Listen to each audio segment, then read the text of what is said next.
The Board of County Commissioners meeting will convene February 6, 2024. If we could rise for the invocation by Bill Tang. Thank you, Pastor. Let us pray. Our gracious and merciful God, as we continue to travel into this new year, we thank you for your watchful care over us. We are grateful for your everlasting arms that have supported us in our work and strengthened us for the journey into the year ahead. It's our prayer that you lead us forward to serve you more perfectly, that we may achieve what is best for our nation and for this county, and that which advances the kingdom of righteousness, justice, and truth. And we also pray that you bless and hold dear those who have been elected to hold office in the government of this county, especially our commissioners, that they may do their work in a spirit of wisdom, kindness, and justice. Help them use their authority to serve faithfully and to promote the general welfare, that they may create here in Lee County a community of justice and peace where your will may be done. For thine is the kingdom and the power and the glory forever.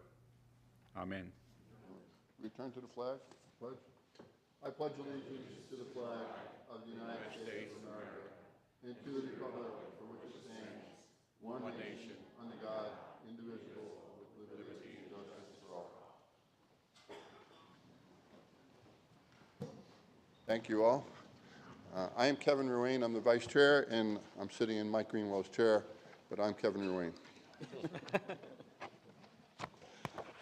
Next item on the agenda is ceremonial presentations. I'll turn over to Commissioner Pendergrass. Good morning. Thank you. If I could have Karen and Pablo come up. We have a special guest in the house this morning, and I think she found some friends in the back. This is Tina. Tina is 6 months old. She's a little hound Rottweiler mix, and she's looking for a good home. She's a great pet for someone. And we have some great events going on this month in Animal Services with Valentine's coming up. So Yes. Karen, can you tell us about that a little bit? Absolutely. We invite everybody to come on out and fall in love at Animal Services for just $14 adoption fee with your approved application. And as always, our cats and kittens are adopt one, get a feline friend at no additional charge. And of course, we have bunnies and everything else too. Tina is available. Like you said, she's 6 months old, and she is great. I have taken her to an event. Loves kids, so if you have kids, I highly recommend Tina for that. We also have our vaccine clinic in Bonita at Bonita Springs Library on Thursday, 9 until 1. Vaccines are free. Microchip is free. If you don't have your pet microchip, please do that. Next month is in Pine Manor. So once a month, we will have vaccine clinics. So keep an eye on our Facebook page and on our website. We will post them as we schedule them every month. So come on out and adopt. If you don't have a Valentine, we'll hook you up. We have a lot of inventory right now, a lot of animals in stock right now. Yes, we do. So this time last year, we probably had about 20 dogs on the adoption floor, and now we have 60. So We get a lot of runovers from Christmas, cats and dogs. we believe it's actually, we're seeing the effects of Ian at this point because people are moving because of the rent or they can't get back into their homes. So now we're seeing that. Yep. Okay, well, thank you for everything you do, and hopefully Tina find a good home. Thanks. Tina. She's very interested. Thank you. Thank you. Thank you, Commissioner Pendergrass. Next item for ceremonial presentations are obviously from Commissioner Sandelli, Lee Health Military Support Program. Sir? Good morning, and thank you, Mr. Vice Chair. I'm honored to read this. If there's anybody here that's here for this resolution, any of the volunteers, you're welcome to come up as the representative. I'll read this, and then we'll take a picture when we're done. Coming up, Lee Health. Morning, Mike. Morning, Ken. Good morning. Morning. Okay.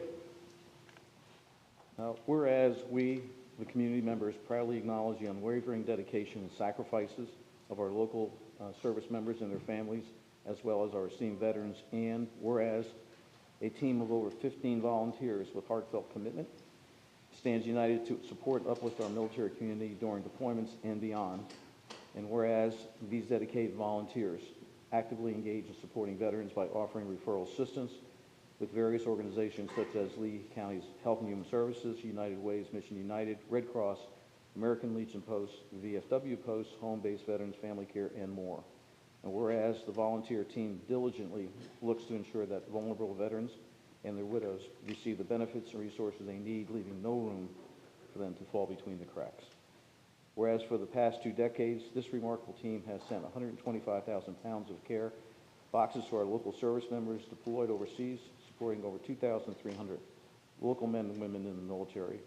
And whereas the team actively participates in the VA food pantry, extending their outreach by attending twice a month to provide essential items needed by the clients of the VA clinic. Whereas the collaborative efforts of Lee Health, the American Red Cross, United Way's Mission United, the Home-Based Veteran Family Care, have resulted in the creation of the Veterans Visitation Program at Cape Coral Hospital, setting an inspiring example as the first program of its kind in a civilian hospital. And whereas the team's commitment extends beyond the local hospital's visits, encompassing activities such as organizing suite support for the military and with the Florida Everblades, promoting the Collier Lee Honor Flight, assisting returning veterans, their families with community resources through United Way and Mission United, and actively participating in fundraisers for the military support program during the holidays. Now, therefore, be it resolved that the Board of County Commissioners of Lee County, Florida, expresses our deepest gratitude and appreciation for the selfless efforts of these dedicated volunteers. Their commitment to supporting our military and veteran community is a testament of the strength and compassion that binds us together. We acknowledge and commend your outstanding contributions, fostering a community where service members, veterans, and their families are valued, supported, and never forgotten. Executed the 6th day of February 2020 by the Board of County Commissioners and signed by our Chairman, Mike Greenwald. Thank you very much. Come on.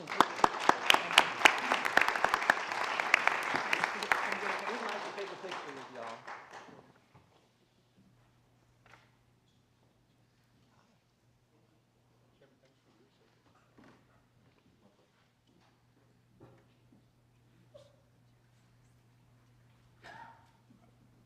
That one with,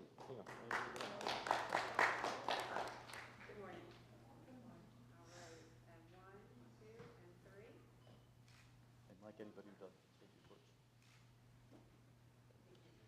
Someone want to speak? Somebody want to speak? Great. Thank you very much. Thank you.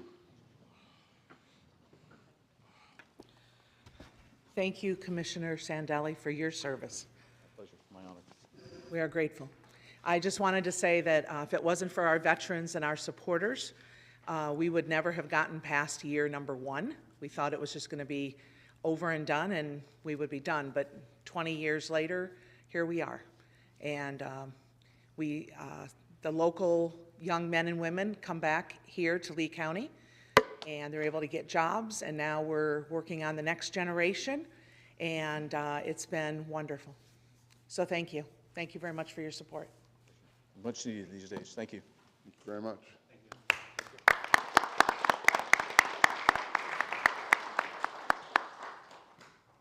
you. Appreciate it very much. Look at the recap. There's no action that we need to take, obviously, at this point in time, so we can move on to the consent agenda.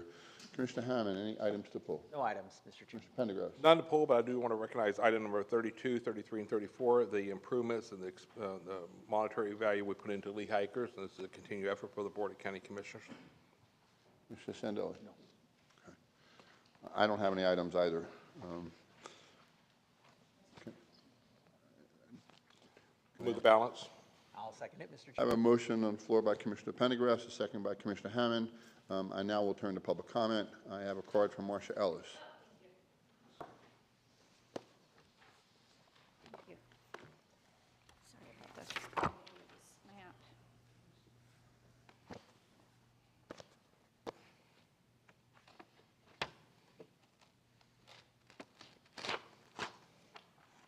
Yeah, I'm going to apologize for the quality of the map. My printer is not functioning at its highest right now. My name is Marcia Ellis for the record, and I have concerns regarding 3 consent items, number 6, number 12, and number 28. First of all, with number 6, the Land Development Code quote-unquote cleanup, I just request that the versioning be made available, strike-throughs and deletions brought forward so that the public can evaluate those changes as suggested in the table that accompanying the item. And then I'm going to say with number 28 on the biosolids, there is some confusion around the path of biosolids in Lee County and exactly what's happening to them, if some of them are being kiln dried, et cetera, and what it means to be a Class A biosolid. So I'm seeking some clarification about that process. And then number 12 on the easements related to the Alico road extension and development that's taking place there. In particular, the item that is on the western slough. This parcel looks like it is being used in part to satisfy some other lands being taken out of conservation easement. And it seems to me like we're using the same scoop of ice cream on the cone, in the sundae, and on the banana split. And so this parcel has been committed to conservation easement for a long time, going back to 2015, registered with the Army Corps of Engineers. And it's those commitments to this parcel on this slough. This is a sensitive area where we have enormous amounts of surface water moving through into neighborhoods, into Wild Blue, flowing into the Estero and the Imperial Basins. And this commitment is not being upheld. Instead, it looks like that it's being parsed up and reserved at will to meet requirements for the environment, when in the end, we're having a degrading of the natural function of this very important slough. So I'm calling attention to that because I don't think that what I see up here aligns with what I've been told in comprehensive plan amendments, in zoning hearings, and in the literature that I've reviewed extensively related to this parcel. So I am pointing out that there are significant problems with what is being brought forward that are going to create issues in the future, and I just ask that it be reconsidered. Thank you. Ms. Ellis. Do I have any other public comments on the consent agenda? Seeing none, I'll close public comment. Any other discussion amongst the commissioners? Anyone opposed? Motion carries unanimously. Let's move on to the administrative agenda. County Manager. Thank you, Mr. Vice Chair.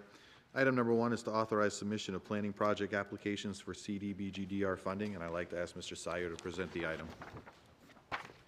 Good morning, Commissioners. We are asking you to authorize the planning applications that you see on the screen in front of you.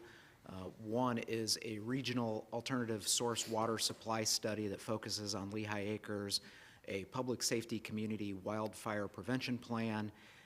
Community development would like to proffer a strategic growth master plan. The Captiva planning panel has, or community panel rather, has asked for a stormwater study. And the last one I need to explain for a second. With the CDBG-DR program, we ultimately will probably receive some program income related to the housing projects.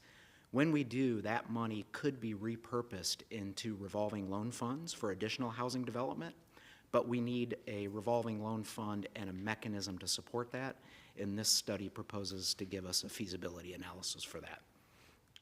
Thank you, Mr. Sauer. Any questions?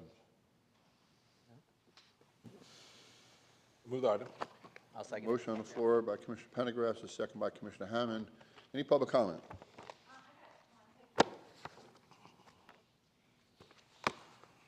Marcia Ellis for the record. I'm happy to see that there's a study available. I would just like to know what consultants, who's going to be running that study, and make sure that there's an opportunity to review it by the public to evaluate it, just because it is so important with the density reduction groundwater resources and that those are managed. I have been reading lately about inducing recharge, and that doesn't follow the literature in terms of what does actually recharge our aquifer, and I'm concerned about some deviations in policies so that we can truly enact a plan that is going to protect existing users of domestic water supply, public supply going forward with proven science-based policy.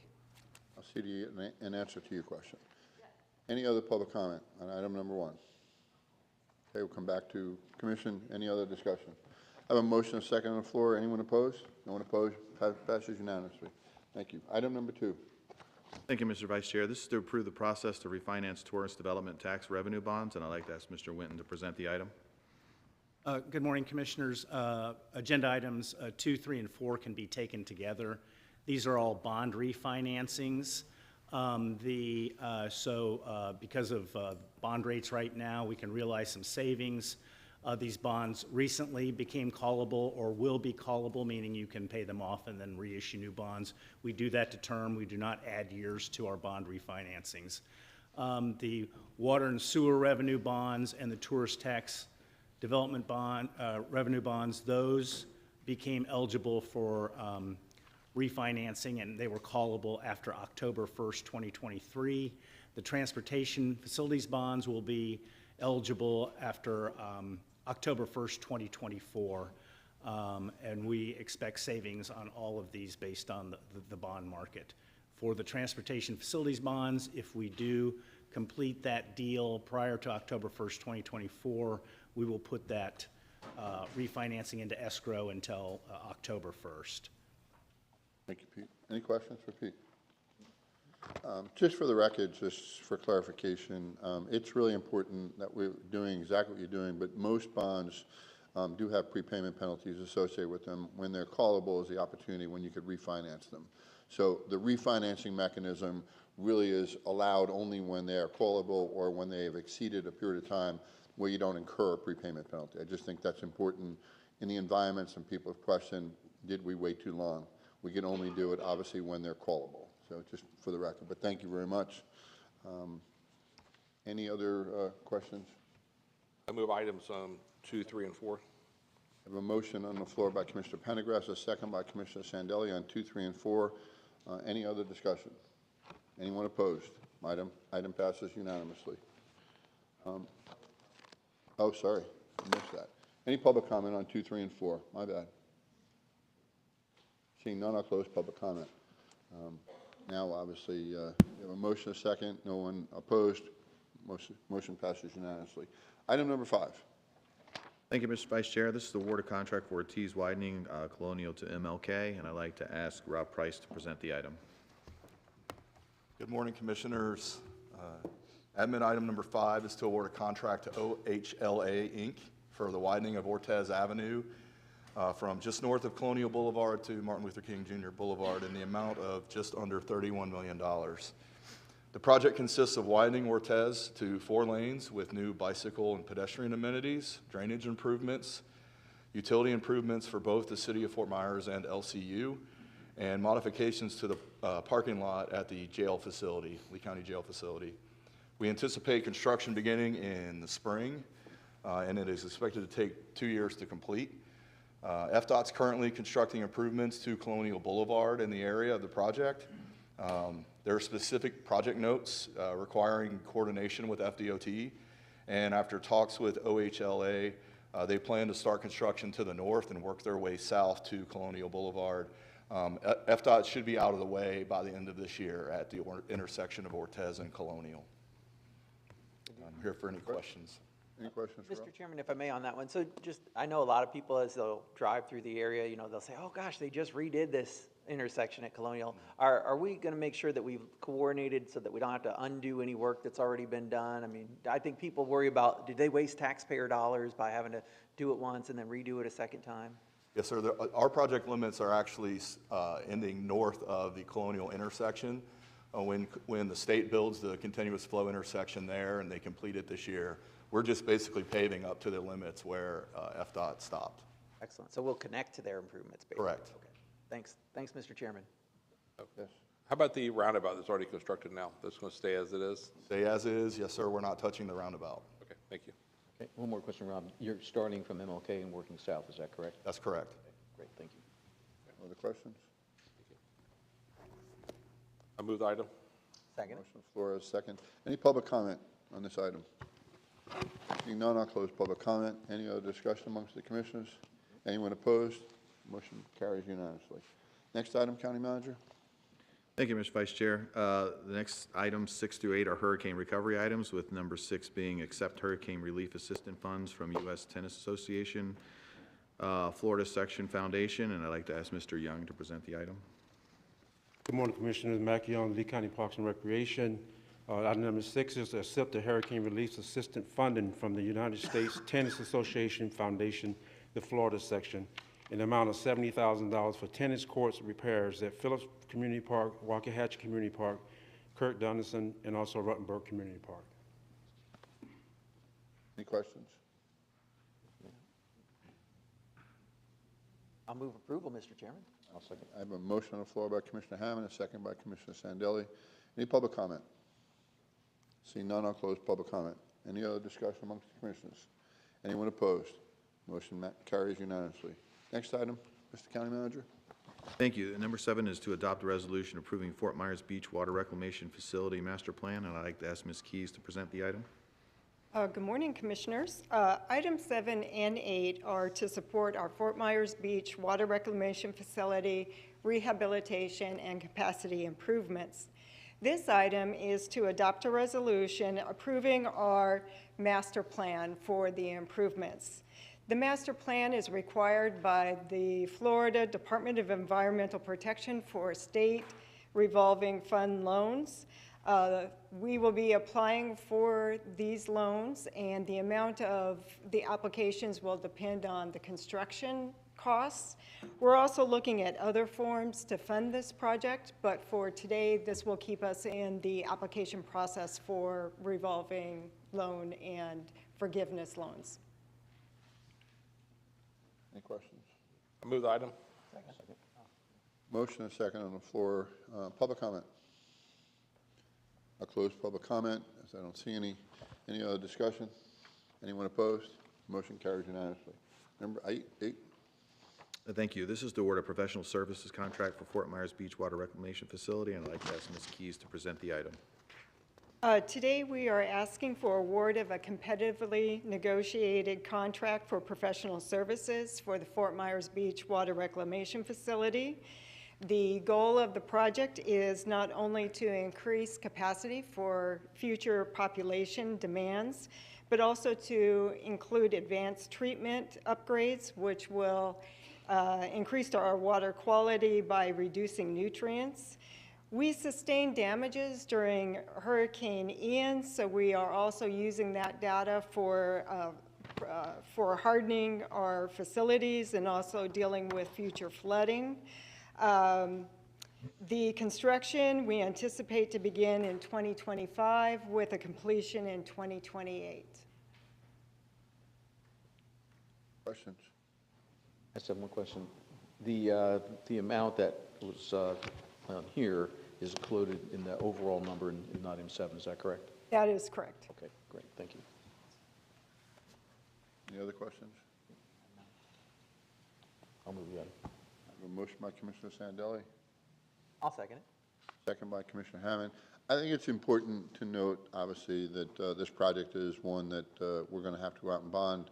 This was an item that we addressed in our legislative priorities. It's also an item that we're going to continue to obviously advocate for. It's unfortunate that the storm certainly created another item that we had to deal with a little prematurely. So with that in mind, any other public comments? I'll close public comments. We have a motion, we have a second. Any other discussion? Seeing none, motion carries unanimously. Thank you all. And that should conclude our items under administrative agenda. Public hearing.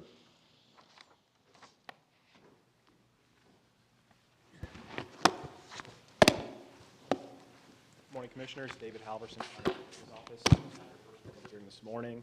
This item has been duly advertised. I provided an affidavit of publication with the clerk. Item 1 is a petition to vacate the public's interest in a portion of an unimproved 50-foot wide platted right-of-way located along the southerly lot line of 14240 River Road in Fort Myers. There were no objections to the requested vacation, and all affected property owners have been notified. If there's any questions, staff's available. Any questions? Move the item. Second. A motion, a second on the floor. Any public comment on public item number 1? Seeing none, I'll close it. Bring it back to the commission. Any other discussion? Any objection? Motion carries unanimously. Item number 2.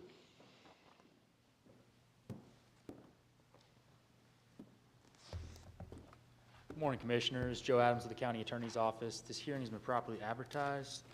I have the affidavit of publication for your clerk. This is an ordinance incorporating the approved CIP or Capital Improvement Program into the Lee Plan. This is being done in accordance with Chapter 163 of the Florida statutes. If there's any questions, happy to answer them. Any questions? I move the item. Motion on the floor. I have a second by Commissioner Hammond, first by Commissioner Pendergrass. Any public comment? No public comment on item number 2. I'll close public comment. Any other discussion from commissioners? No objections. Motion carries unanimously. We'll now move on to Commissioner carry-on items, walk-on items and carryovers. We'll start in order as presented on the agenda. Commissioner Sandelli. Thank you, Mr. Vice Chair. You know, the freedoms that we enjoy today as Americans are provided by those who have served in our armed forces. Many, as you well know, have given all. There are several groups, and we mentioned some before, who continue to dedicate their time and resources to helping our veterans and their families with ongoing issues. The needs are many, from housing to health care to transition back to civilian life. What our veterans bring is integrity, commitment, and a variety of skills as they continue to serve, core values in which we all can build on. As a veteran, and as were many in my family, I would like to seek your support to have staff draft a resolution reestablishing the Lee County Veterans Advisory Council and bring it back to the board for approval at a later date. The goal of the council will be to actively share solutions to veterans-related issues through personal interaction and timely communications. Perhaps not a better time to honor all who served, and so that we never forget. Thank you, sir. Any discussion? I think it's a great idea. Yeah. Thank you, Commissioner Sandelli, for bringing this up, and I think we all been talking to the different members of the group, and look forward to their involvement, and hope we can help them. Looking forward to it. Thank you for your support. I'll open up for public comment.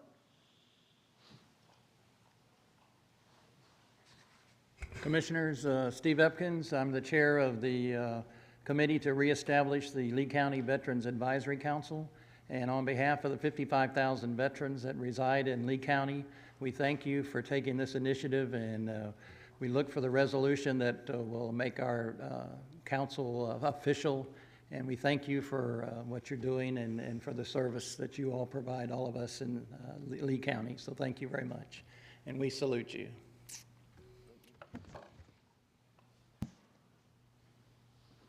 Good morning, Tara Jenner.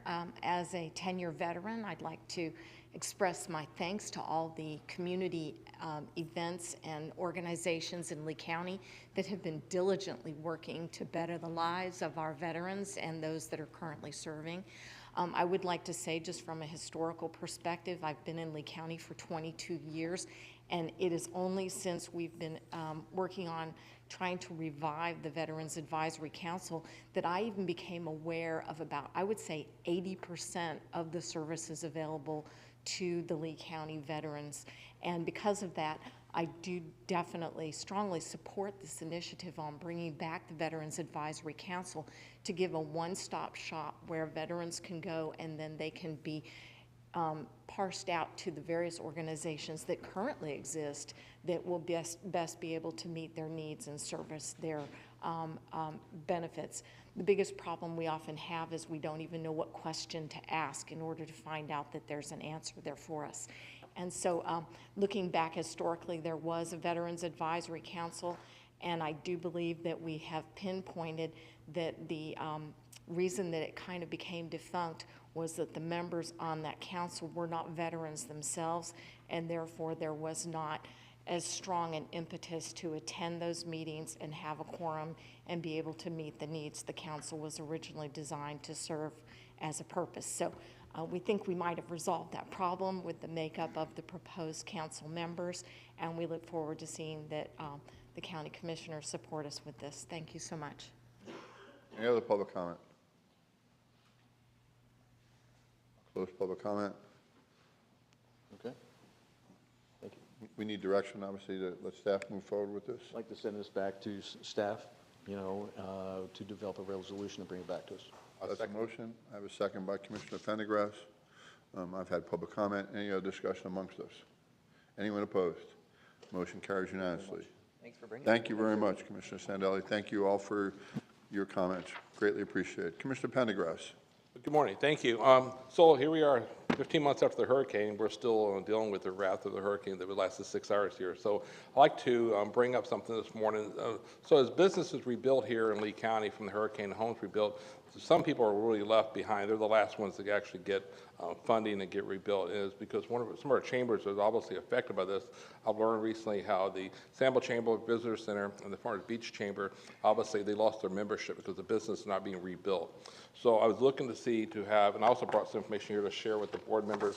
This was provided by their CEO and the board members from the Sample Chamber of their numbers, what they've done before, post, and pre-hurricane, what the numbers are. If you see those numbers, it's really, we drive by there every day. If you go to live in Sample, you go there to visit, but as they're not a non-visitor, you don't realize how many visitors go through the visitor center on Sample and how much resources they provide to us. So my ask today is a simple motion of, would like to discuss, I have a motion to receive details of funding requests from the Sample Captiva Chamber of Commerce, the Visitor Center, and the Farmers Beach Chamber of Commerce to ask the county attorney's office for an opinion to whether those funding requests are eligible for tourist development tax funding statutorily. And so do like a year-by-year basis to see what we can do to help these chambers because they lost pretty much most of their staff. Visitors are starting to come back as we see based upon traffic, but they don't have the membership to pay and to keep these doors open to these chambers. I'm going to see if there's anything that qualifies for TDC. We were hoping early on the CARES funding money helped, and ARPA fund money wasn't qualified for us. So we're hoping that since the visitor center is for the chamber and what they do with tourism would be qualified. So my ask to the board is for a motion to direct staff to see if there's anything statutory we could use TDC funds for. Commissioner Sandelli. I think what's also important is with the depleted staff, it's made a charge. But if, as we find out what we can use these funds for, it's actually the events that brings the community together, that raises money, and that money is what pays for staff in many ways and stuff in the events. So there's uses, where potentially this money could be used. So I'm hoping with marketing with the TDC, we'll talk about this in TDC in the future, about that, is the money for the marketing, if it's statutory allowed to be used for that. And that's what the ask is, to have the attorney's office see what money could be qualified to use for the chambers. Right. I just think, and that's obviously the right way to do it. I'm just saying that I deal with the chambers all the time, especially in Fort Myers Beach. I know the pressures they're under. And the other thing, though, I think is the anomaly is that those events bring the community together, and rebuilding the communities as much as important as building structures back. The people are coming back here already. You can tell by the traffic. They're here. They're coming back to Sanibel, and there's really no one from to talk to right now because of that. So that's my motion. Any comment? Any other comment? I certainly feel for the chambers. I think this would set a new precedent. I think I'd be interested to see what the actual request is. This is really vague and non-specific, so I'm not opposed to hearing it. I'd love to hear what the specific request is that we're asking for. So what are we going to dedicate taxpayer dollars to support these nonprofits? And what is the money going to be used for? How's it going to be used? Is it going to be a grant? Is it going to be a loan? Is it going to be, I just need more specifics, but I'm not opposed to getting those specifics.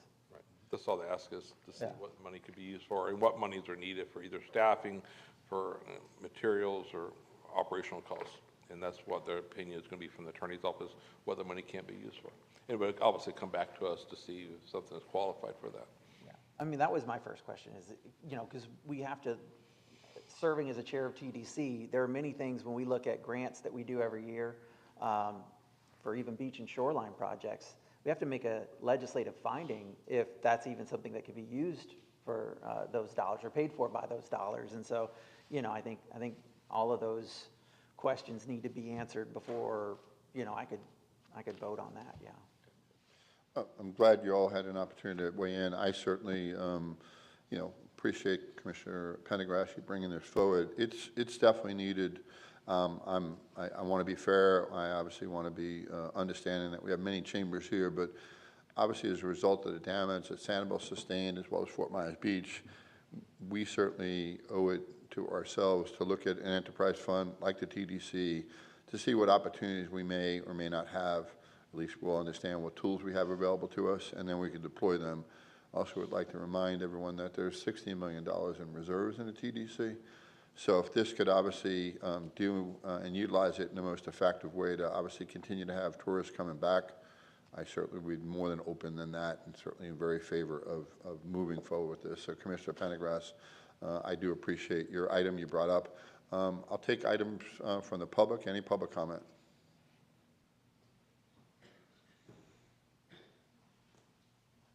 Good morning, Commissioners. My name is Callie Johnson. I am the Sample Captiva Chamber Board Chair. John regrettably is unable to make it today. He's advocating for our community in Tallahassee and sends his regards. We're doing more with less as a chamber, but as you all know, our advocacy is more invaluable than ever. I want to share some highlights from our work since Hurricane Ian with you. We've distributed $1 million in Lee County CARES grants throughout Lee County, which includes Cape Coral, Buckingham, right here in downtown, and yes, of course, our out islands. We have a wander map that shares all of the businesses that are open on our islands, including Fort Myers Beach, and that is an invaluable service, especially since, as you're aware, there's lots of misinformation on the internet. We've been creative with fundraising since being forced to pivot from our traditional fundraising source after Hurricane Ian. Any future funding would be utilized for the visitor center and marketing as our visitor economy rebuilds. So, giving us a hand up. We're committed to the transparency required of this type of funding, and we'd be happy to share programming costs with the Commission and staff. Unprecedented actions are required when unprecedented events occur. Our main goal is reducing the time to full recovery of our entire county with your support. Thank you. Thank you very much. Any other public comment?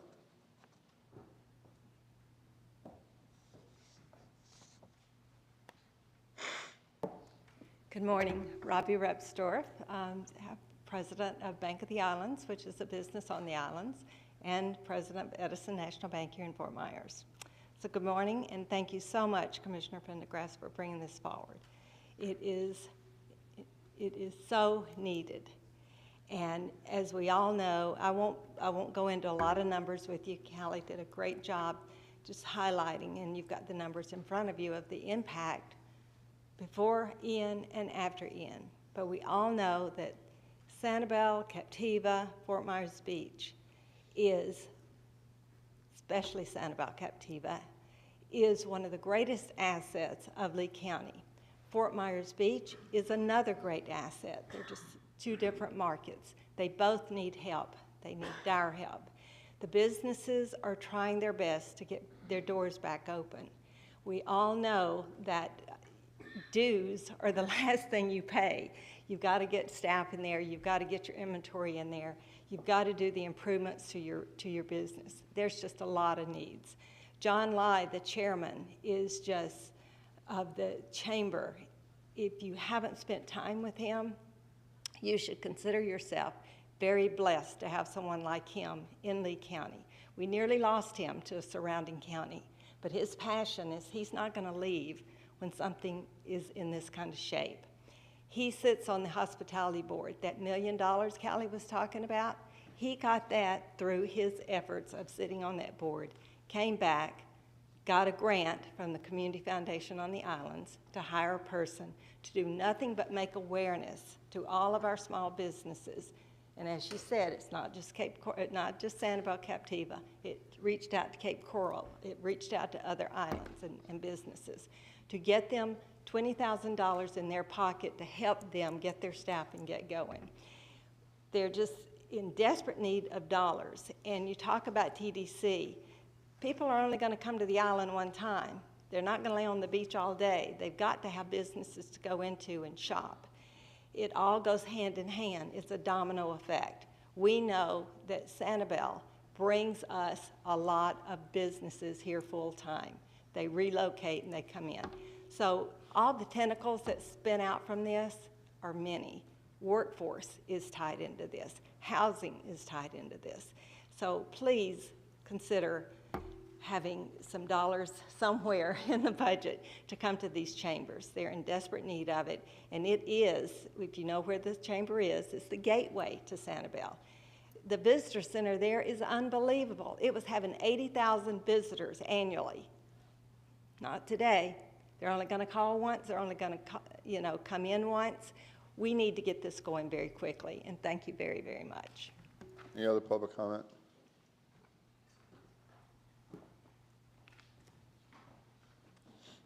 I apologize. I have a hearing impairment. Male vocal ranges are smack dab in the middle of it.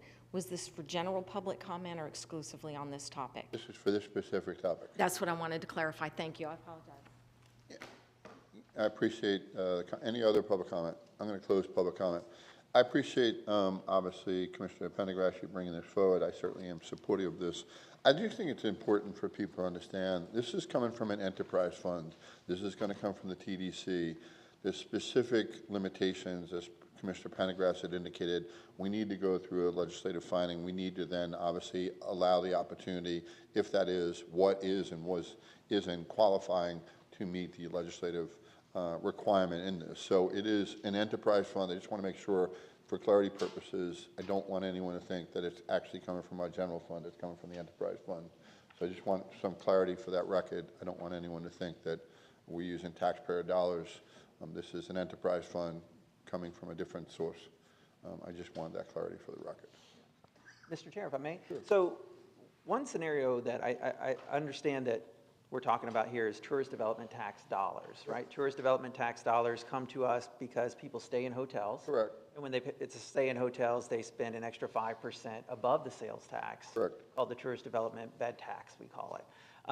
And so that money, 56% of it, is supposed to go towards marketing to bring more tourists down. Having some experience in the chamber world, I certainly know that the calls come in. Many tourists, actually, when they're looking to visit an area, the calls come directly into the Chamber of Commerce to ask, what's the weather look like? How's the area doing rebuild? And I think the chambers provide an extremely valuable service.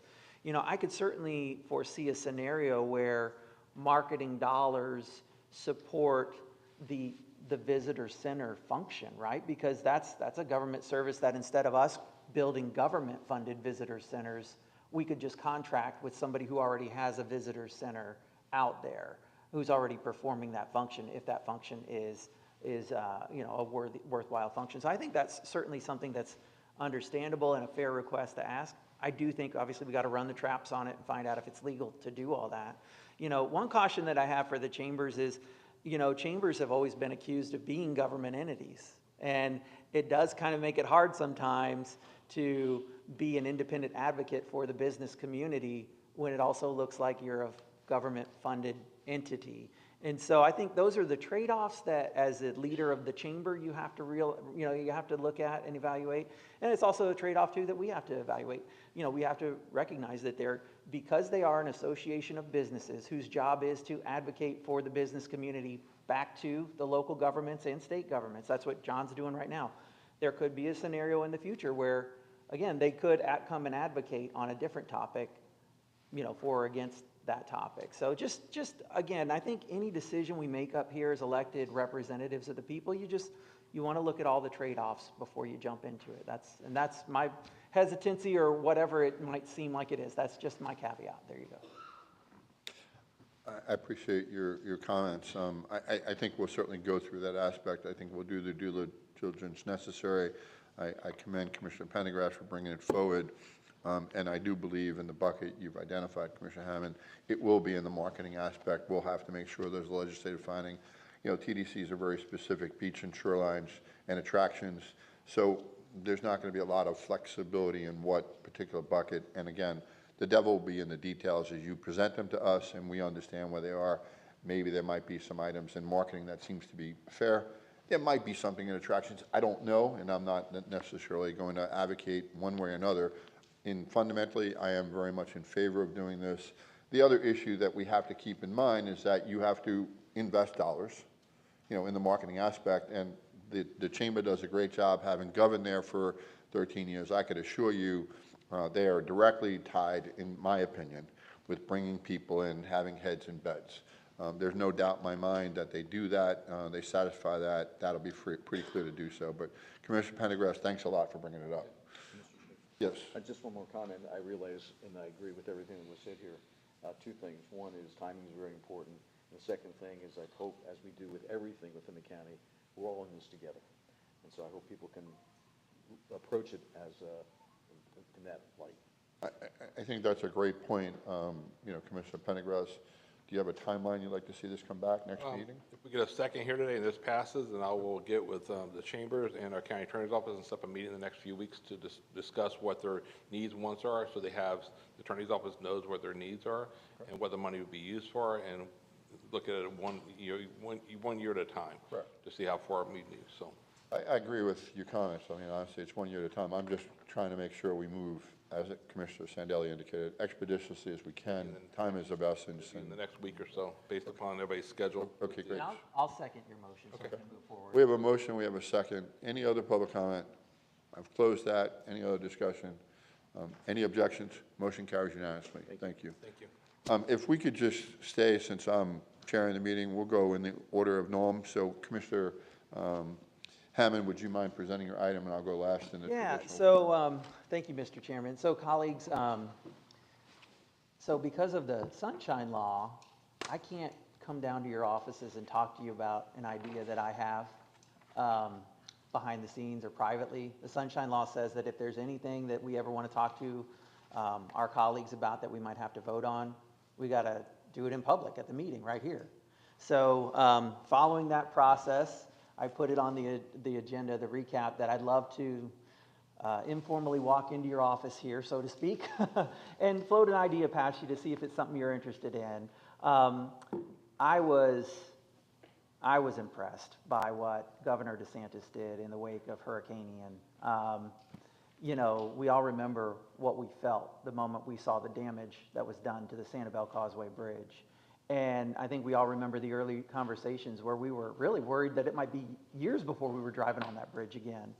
And to see it open in like 2 weeks, I mean, it was definitely less than a month, thanks to the historic effort. I mean, I think it was truly historic effort of the governor and the state agencies that worked under him. I was so impressed that day. I said, man, we need to name this bridge after him someday. Truly did. And it's an idea that I've been holding on to because I didn't want it to be political. I didn't want it to be during a presidential campaign or anything like that. But now that that seems to be over, and it just truly seems like it's an opportunity for us to thank the governor of our state who, you know, gave a great effort, a truly historic effort. I wanted to float that idea of how do we recognize him. My initial thought was we could call it the Ron DeSantis Sanibel Causeway Bridge. There may be an idea that you guys find better or different, but consider this me floating one out there and seeing if you're interested in it. Today was just the start of the conversation, not looking for any final decisions today, really just looking for an ability to have a conversation in the sunshine with y'all about it. Yes, sir. Thank you for bringing this up, Commissioner Hammond. I remember you saying that to him that day. I think we were out there that day, and it was, and I remember that very vivid. It was 3 weeks later, and we all think we fear that we would never get that bridge open. And you're right. If it wasn't for him taking every resource in the state of Florida and bringing it here, that bridge wouldn't have been open. And I think we definitely have to recognize his efforts. But I'm glad you brought this up because there's a lot of things that happened. Because if I remember right, 4 days after the hurricane, he, with his efforts, did the Matt Lachey Bridge. Yeah. So I don't know if it's for recognition. It doesn't matter, but I'm going to throw it out there too. Like you said, we can all talk about different scenarios here. Matt Lachey Bridge goes from Lee County to Lee County. There's no other municipality attached to it. That bridge was done in 4 days. That was amazing too. A lot of effort went in that. The Samuel Bridge, and then another thing that I think of, because I remember you talking before about when we did the parks on the Samuel Causeway, about going there with your family and cars parking next to you. Remember talking about the kids playing there? When I think of Governor DeSantis, I think of Governor DeSantis as not only as a great governor, but I think of him as a family man. And I'm thinking, what would it be like for him to be there with his kids 10 years from now? And what a position he's in. And those parks along the causeway is named after him. I don't know how the parks are named. I think they're islands A, B, and C. Mm-hmm. I mean, could we name those parks after him, being the county parks? It's not, it deals with and I'm just making sure we do everything kind of like the TDC.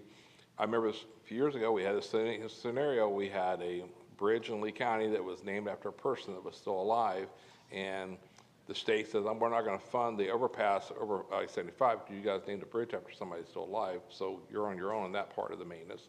And we renamed the bridge because we thought it was the right thing to do, and we know that every time you do that, there's fallback on it, so pushback. So definitely want to recognize the governor and what he did, because you're right, that he took every crew in the state of Florida from FDOT and brought them here. And we were all there that day, and it was the most amazing thing ever. And it shows what government can work. Just get the permitting, the bureaucracy out of the way. It can be done. So I think we need to do something to recognize them. But what is it? And that's why I'm glad we're having this discussion. Well, first of all, my son is with a company out west. They build infrastructure, and we've talked a lot about this, what's happening. He just couldn't believe it. So I think we're all very impressed and thankful. I do think there's probably a variety of different opinions and thoughts, and I would like to have those vetted, whether it's in Sunshine here with us or certainly from the communities. I think there's a lot of sensitivities there, and I think there's alternatives. So I'd be open personally to some sort of recognition whether this is the right one or not. I think like all of us would like a little time to think about that. But thank you for bringing it up, and I think we'll always be thankful that we were connected very soon.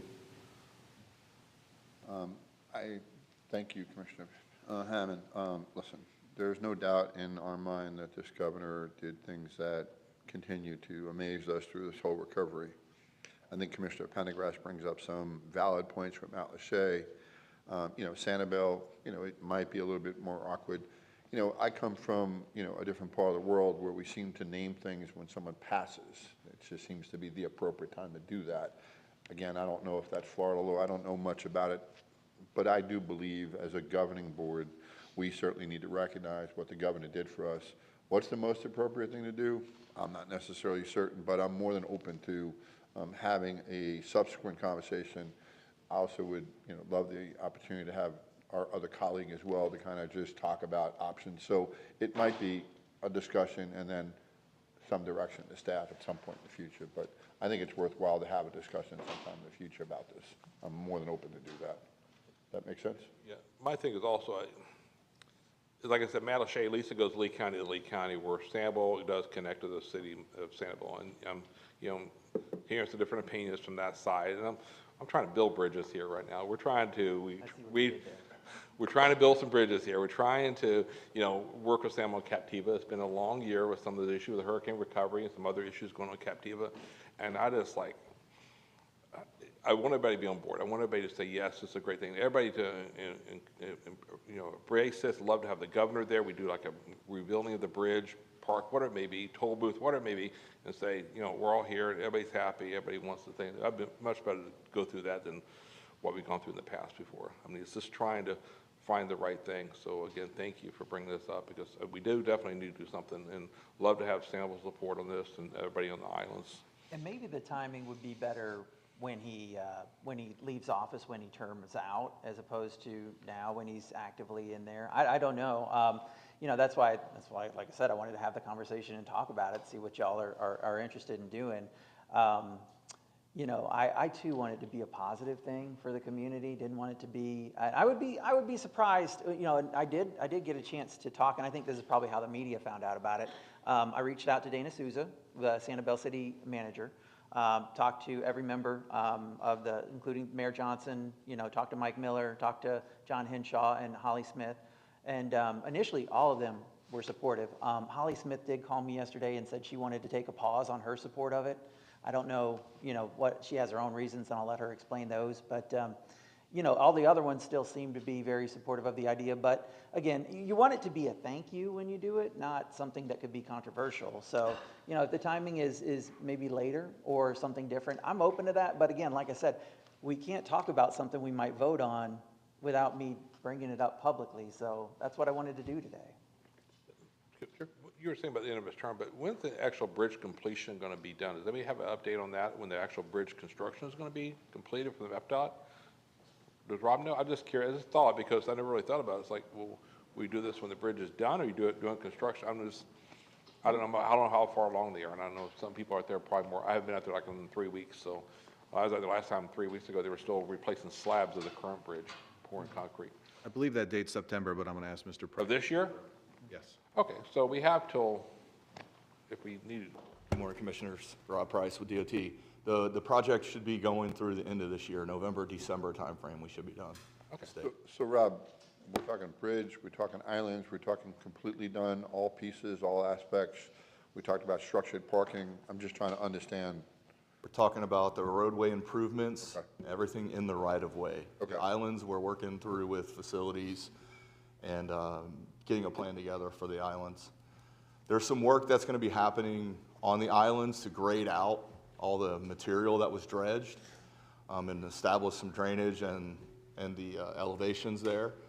So there will be some work happening on the islands, but it won't be a finished product until the facilities project comes through. And then Mount Lachey? Mount Lachey is, we're starting the Little Pine Island Bridge this summer.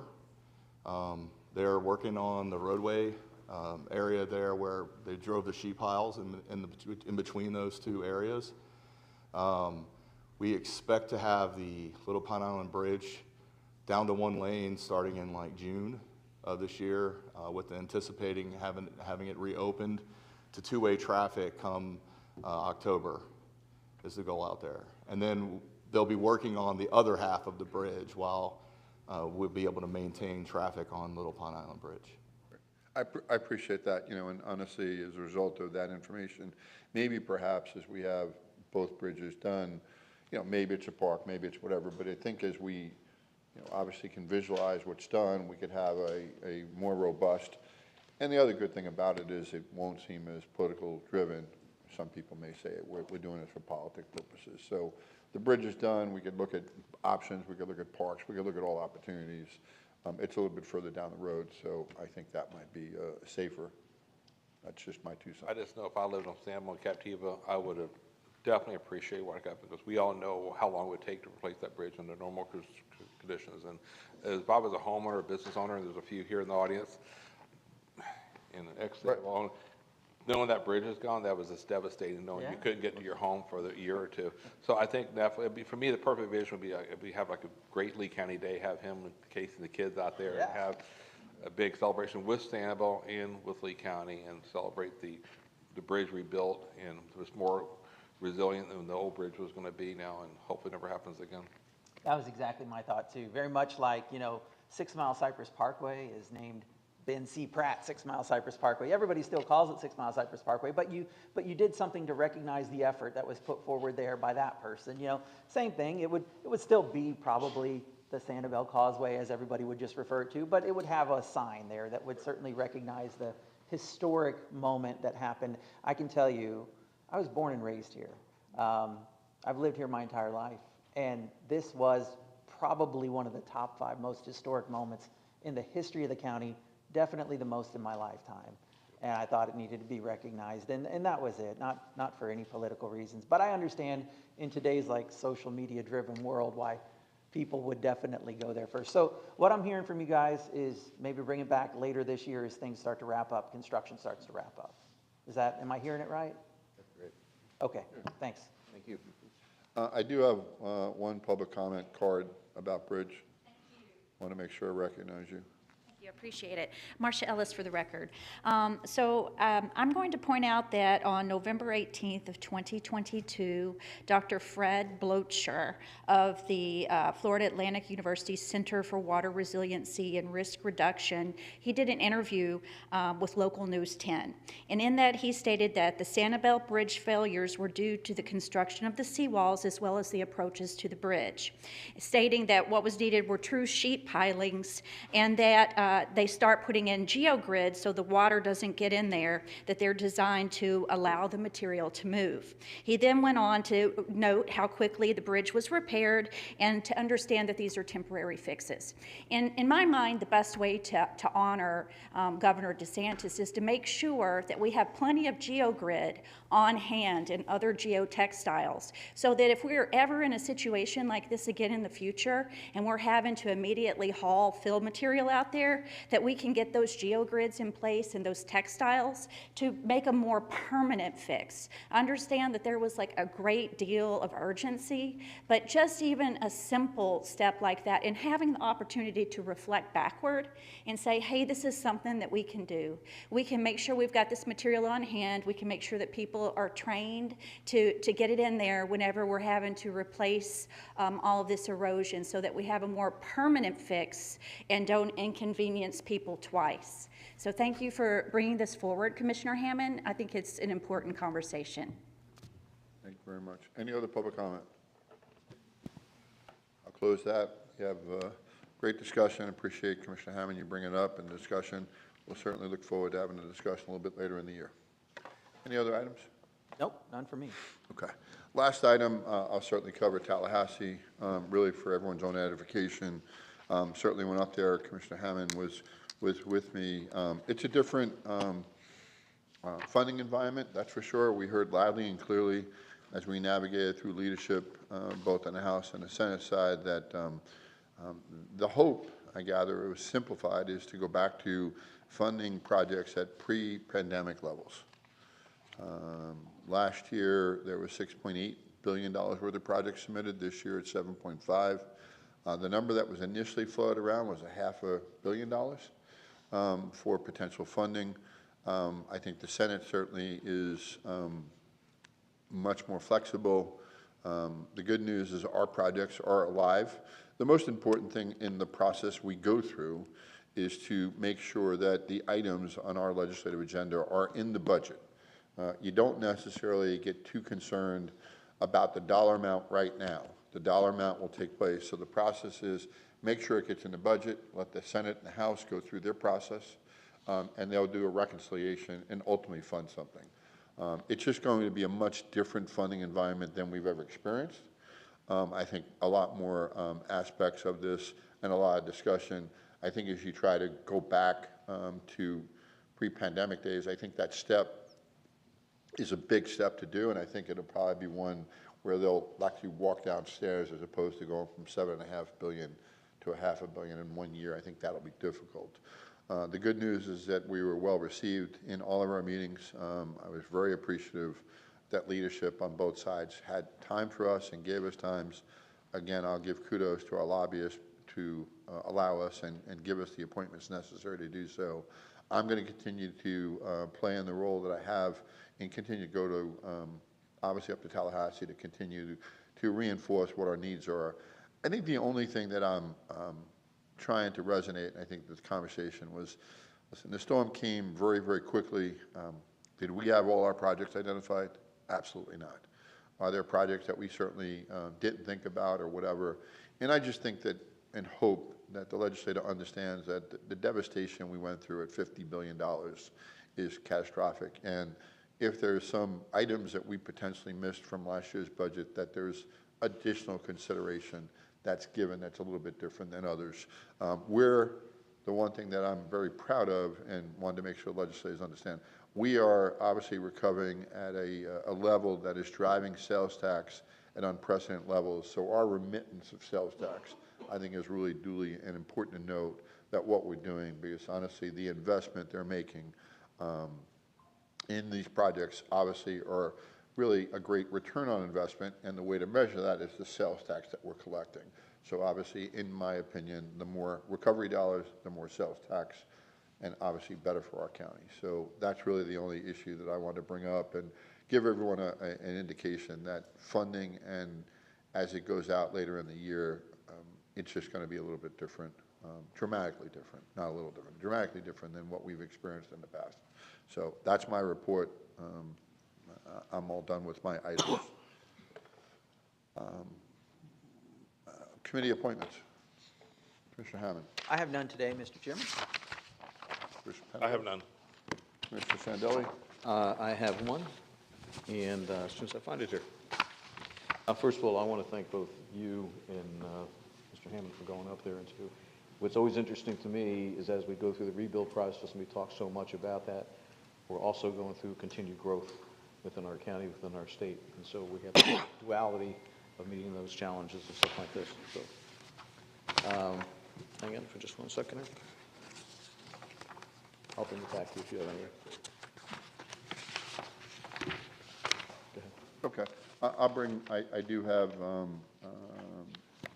committee appointments. First from Cherry Estates, I have Benjamin Shepherd, Peter Henry, and Nancy Grobet. Move approval? Second. I have a motion and a second. Anyone opposed? Any public comment? Motion passes. And I have one other person, Derek Fisher, Felder from Bike and Pedestrian Committee. Move approval. Second. Any objection? Public comment? Great, that passes. Commissioner And, Sandelli. I have one reappointment, Anthony Luna, for the Harlem Heights Street Lighting Unit. Second. Motion is second. Any discussion? Any public comment? Motion carries unanimously. County Manager. Thank you, Mr. Vice Chair. We have 2 items today, and I'd like to ask Mr. Salyer to present both of those. Thank you, Commissioners. We are asking you to authorize the chair or vice chair to send support letters to Congressman Donalds for the fiscal year 25 community project funding requests that we're making.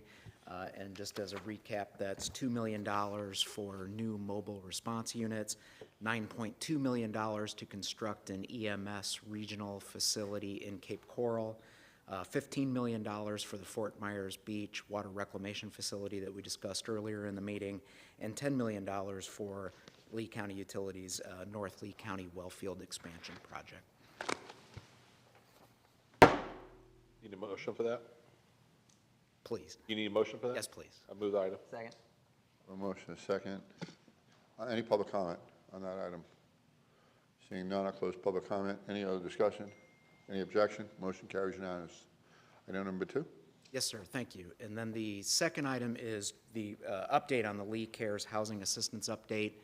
So you'll remember that applications opened February 1st.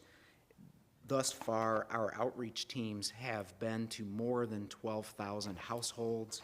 We've engaged hundreds of people at 6 community events thus far, and we have them scheduled through the rest of the month. I want to remind people watching that they can apply for housing assistance via phone app, over the web. They can make a phone call to our case managers, or they can visit one of these centers that are on your screen in person and get assistance directly to fill out the applications. The Lee Cares Outreach Center on Gladiolus is open 5 days a week, and these other sites spread throughout the county are 1 day a week each, and you can see the dates that they'll be open. If those continue to see traffic, we will, of course, extend the days and times of those other areas as well. Thank you. No direction you need, right? No, sir. Okay. Information purposes, great. Any other items, County Manager? No, Wonderful. County Attorney? None for us today, thank you. Go back to, obviously, public comments. I have 2 cards. One, Karen Woodson.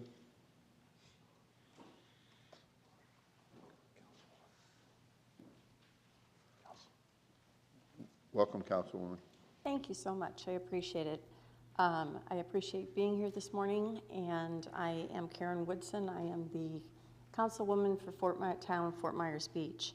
I'm here to talk about our pier. And just as we heard this morning, that the local chambers are a vital part of tourism and rebuild, so is our pier.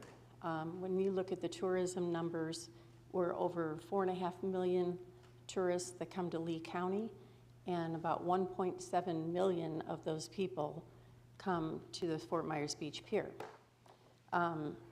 This process was originally initiated by a citizen group called Let's Go FMB. And they did presentations. I think most of you have seen the presentation. But what really happened too is I know that we wanted to hear from constituents, from tourists, from people across the country.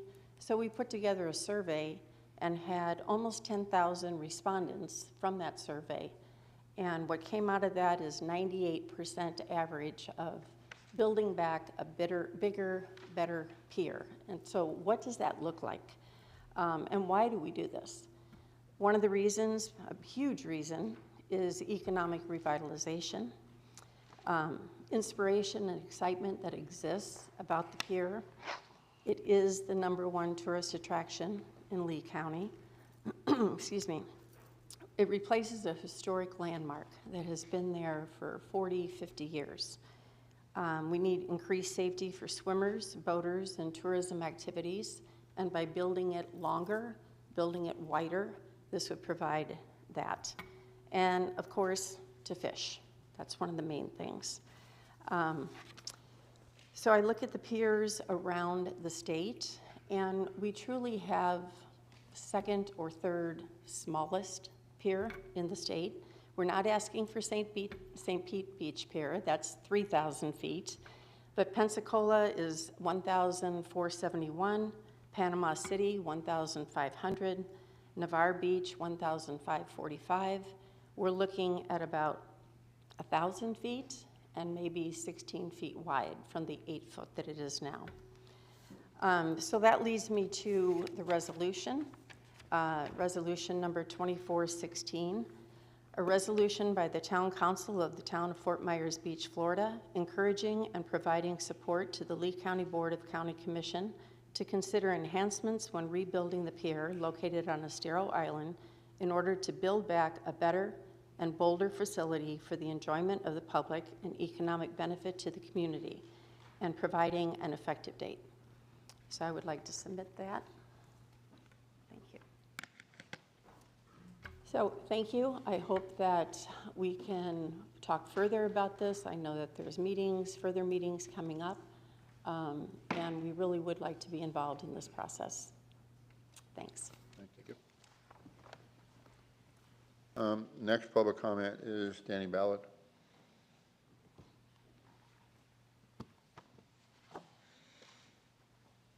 Good morning, Commissioners. My name is Danny Ballard, and I'm representing the North Fort Myers Civic Association. If you remember, about this time last year, I started talking about wanting to have a pickleball tournament in the Lee Civic Center. Had to wait until Lee County took it over to proceed. We had a date. Been out there numerous times and looked at it. The way the floor is laid out with the cracks in it, expansion joints as you would call them, it's not conducive for doing a pickleball tournament. We looked into having a company that leases a temporary floor, bring it in. That's about $3 grand. And I have worked with the county Parks and Rec staff to look at possibly not charging us the $1,500 to use the facility, but then have to buy nets at $800. So, you know, I got to make about $5,000. I got to spend about $5,000, and the best I could see that we could put in there, we'd only make $6,000. So it's almost a moot point. We went out and looked at the Tinsley Pavilion, same problem there, the way the floors were poured with expansion joints. So the county does have another facility, and it's Brooks Park. There's 12 pickleball courts, but right now the county has, they don't have a provision for an outside group to come in and have a tournament. So what I'm asking is if there is a way to do that one-day tournament, not use all 12 courts. If I had 6 courts or 8 courts, then the Civic could make some money, and we was using this as a fundraiser. Or if that's not possible, is it possible to put 4 pickleball courts at North Fort Myers Community Park and 4 at Hancock? I do think they're trying to turn some of the tennis courts at Hancock into pickleball courts. There are indoor pickleball courts there, but they are all played so heavily, it's almost impossible to get that day. So I'm just asking to see if there's something that can be done. I know it's going to be maybe not done until next year, and I'm good with that. But we need more pickleball courts. It is the hottest sport in the United States of America today. Thank you, and look forward to being able to have a tournament. I don't have any other cards. Anyone else for public comment? Yes. Tara, come on up. Anyone else after Tara raise their hand? Okay. Good morning. Tara Jenner, I'm here on behalf of the Lee County Republican Party. The executive committee met previously and we passed a resolution. I spoke with several of you in anticipation of that resolution being presented to the REC, and it's in reference to a proposed ordinance designating Lee County as a Bill of Rights sanctuary county. I know it sounds kind of strange, because basically what we're doing is we're asking the county to affirm that we stand behind the Bill of Rights and our Constitution. And while it seems a little redundant, looking past during the pandemic, we had a number of organizations and entities in Lee County that actually abridged the rights of the individuals by relying upon organizations and entities like the CDC, who passed mandates, and unfortunately many of our elected officials as well as our public were not aware of what their rights and limitations were when it came to that. And so what I wanted to do today was just bring this to your attention again. We will be formally presenting each of the council members, the committee members, the resolution as well as the proposed ordinance, and pass that through also through your attorneys for review. This particular ordinance and a similar resolution was actually presented down in Collier County, and they have adopted it. I know that just because they did it doesn't mean we should, but again, this is more of an educational tool, and also just because we need to get out there and make sure that all our elected officials know what their limitations and responsibilities are, and reaffirm our community that they have rights that are given by God, not by government, that cannot be abridged no matter what it's called by any organization. Anyway, I just wanted to give you an update and let you know that that would be forthcoming. Thank you. Again, I'll ask any other public comment. I'll close public comment. Listen, I appreciate everyone getting together today. Councilwoman Woodson, I'm very much in favor of staff working with you, and I know the bridges, the pier is something you want to work with. I think we have limitations on what we can and can't do, but more than open to honor your Fort Myers Beach request just from that. I can't say it to anyone, obviously, other than up here, so that's why I just want to put for the record. Any other comments before us? I'll call for an adjournment. Thank you all.